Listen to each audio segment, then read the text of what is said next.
প্রিয় বিনিয়োগকারী ভাই ও বোনেরা, আসসালামু আলাইকুম। আজকের আলোচনায় আপনাদের স্বাগত জানাচ্ছি। যে যেখান থেকে এই আলোচনা শুনছেন, আশা করি সবাই ভালো আছেন। আজকের আলোচনার থাম্বনেইল দেখেই আপনারা হয়তো বুঝতে পারছেন যে আমরা কি বিষয়ে কথা বলবো।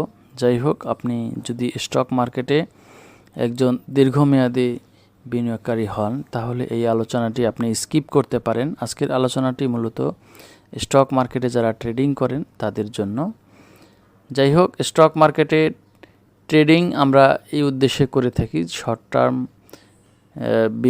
ট্রেড করে একটা ভালো প্রফিট অর্জন করার জন্য, ভালো পরিমাণে মানি মেক করার জন্য।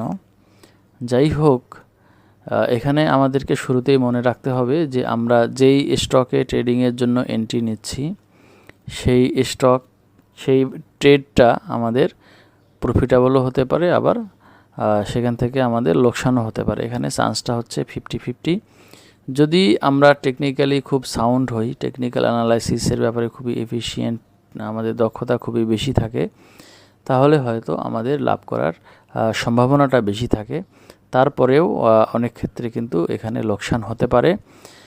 তবে এখানে আমাদের একটা বিষয় মাথায় রাখা উচিত, সেটা হলো যে আমার 100টা সিদ্ধান্তের মধ্যে যদি 60টা সিদ্ধান্ত সঠিক থাকে বা আরও বেশি হয় রেশিওটা, সেটা কিন্তু অনেক ভালো একটা পারফরম্যান্স। আর একটা বিষয় আমাদেরকে এখানে ইনশিওর করতে হবে, সেটা হলো যে আমরা যখন মানি মেক করতেছি তখন যাতে আমরা ম্যাক্সিমামটা মেক করতে পারি, আবার যখন আমরা লস করতেছি সেখানে যাতে আমাদের লসটা মিনিমাম থাকে। তো এই স্ট্র্যাটেজিতে ট্রেড করলে ট্রেডিং করে কিন্তু সাকসেসফুল হওয়া সম্ভব বলে আমি মনে করি। তো যাই হোক, আজকে আমাদের আলোচনার বিষয় হলো যে ট্রেডিংয়ে যদি আমাদের সিদ্ধান্ত ভুল হয়, আমরা এন্ট্রি নেওয়ার পর যদি আমরা বুঝতে পারি যে আমাদের সিদ্ধান্তটা ভুল হয়েছে, তাহলে আমাদেরকে কি করতে হবে। যাই হোক, শুরুতেই একটা বিষয় আমাদেরকে মনে রাখতে হবে, সেটা হলো যে আমরা যখন ট্রেড করছি তখন কিন্তু আমরা কখনোই আমাদের লসটাকে অ্যাভারেজ করব না। কারণ বিশ্ববিখ্যাত ট্রেডার জেসি লিভারমুর, তিনি তার বই how to trade in stocks, এই বইটাতে তিনি একটা কথা বলেছেন যে নেভার অ্যাভারেজ লসেস, যে কখনোই আপনি লসকে অ্যাভারেজ করবেন না। যাই হোক, তার বইটা নিয়ে আমার এই চ্যানেলে আলোচনা দেওয়া আছে, তো আপনারা যদি কেউ মনে করেন সেটাও কিন্তু আপনারা শুনে নিতে পারেন। তো এবার আবার আলোচনায় আসি, সেটা হলো যে লসকে আমরা কখনো অ্যাভারেজ করব না।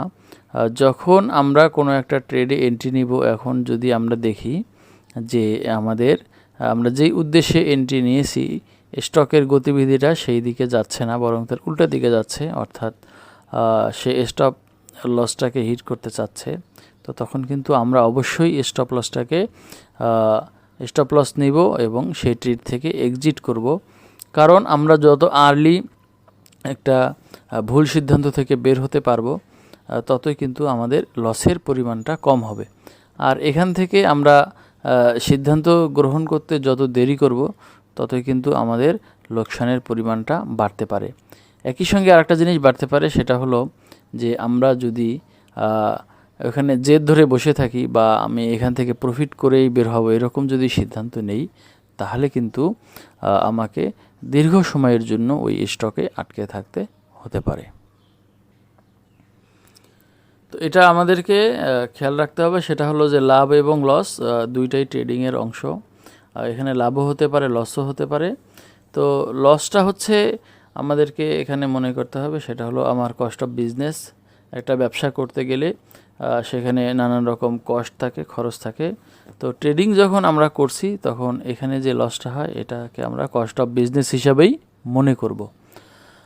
তাহলে যে বিষয়টা হবে সেটা হলো যে আমরা হয়তো কখনো কখনো লোকসান হবে আমাদের, কিন্তু যখন আমরা দ্রুত একটা যে লোকসানের ট্রেড থেকে এক্সিট করব, তত দ্রুত আমরা কিন্তু ভালো একটা ট্রেডের জন্য এন্ট্রি নেওয়ার জন্য নিজেদেরকে প্রিপেয়ার করতে পারবো। এবং যেই লসটা আমাদের হয়েছে, যদি আমরা পরবর্তী ট্রেডগুলোকে ভালো করতে পারি বা সাকসেসফুল ট্রেড করতে পারি, প্রফিটেবল ট্রেড করতে পারি, তাহলে হয়তো আমরা ওই লসটা পুষিয়ে নিয়ে আমরা বেটার অ্যামাউন্ট আমরা মার্কেট থেকে মেক করতে পারবো।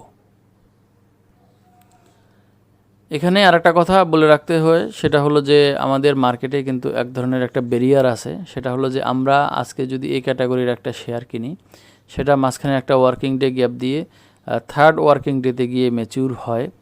তো সেই জন্য আমাদেরকে এই বিষয়টা খেয়াল রাখতে হবে যে যখন আমরা স্টপ লসটাকে সেট করি, ম্যাচিউর ডেটে এটা কতদূর পর্যন্ত নিচে নামতে পারে সেটাও কিন্তু আমাদেরকে মাথায় রেখে স্টপ লসটা ওইভাবেই টার্গেটটা সেট করতে হবে। কারণ আমরা এন্ট্রি নেওয়ার পরেই যদি দেখি যে সেটা নিচের দিকে যাচ্ছে, তাহলে কিন্তু আমরা সঙ্গে সঙ্গেই সেই স্টকটা থেকে এক্সিট করতে পারি না, আমাদেরকে ম্যাচিউর ডেট পর্যন্ত ওয়েট করতে হয়।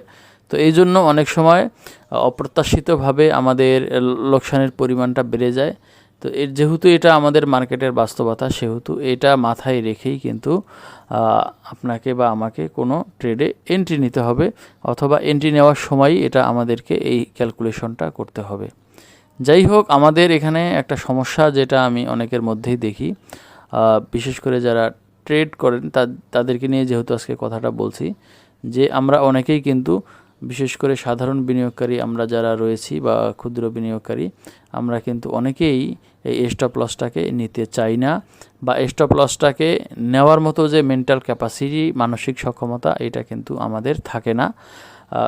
লসটাকে আমরা একটা প্রফিটকে যত এক্সাইটমেন্ট, উত্তেজনার সাথে বা একটা আনন্দের সাথে গ্রহণ করি, ঠিক সেভাবে লসটাকে কিন্তু আমরা প্রফেশনালি হ্যান্ডেল করতে পারি না। তা আমাদের সেই মানসিক সক্ষমতা বা মেন্টাল এবিলিটি অনেক সময় থাকে না। এটা কিন্তু আমাদেরকে মাথায় নিতে হবে যে এটা পার্ট অফ বিজনেস। তো আমি যেহেতু ট্রেড করছি, সেহেতু এখানে আমার লাভও হতে পারে, লসও হতে পারে। লাভটাকে যেমন আমরা খুব আনন্দের সাথে নেই, লসটাকেও কিন্তু খুব স্বাভাবিকভাবেই আমাদেরকে নিতে হবে। তাহলে কিন্তু আমরা ট্রেডিং করে মার্কেটে টিকে থাকতে পারবো। যাই হোক, এই ছিল আজকের আলোচনা। আশা করি আলোচনাটি আপনাদের ভালো লেগেছে। যদি ভালো লেগে থাকে, লাইক, কমেন্ট এবং শেয়ার করবেন। চ্যানেলে নতুন হয়ে থাকলে চ্যানেলটি সাবস্ক্রাইব করে আমাদের সঙ্গেই থাকবেন। আশা করি আবার কথা হবে পরের এপিসোডে, সেটি শোনার আমন্ত্রণ জানিয়ে আজকের মতো এখানেই শেষ করছি। আল্লাহ হাফেজ।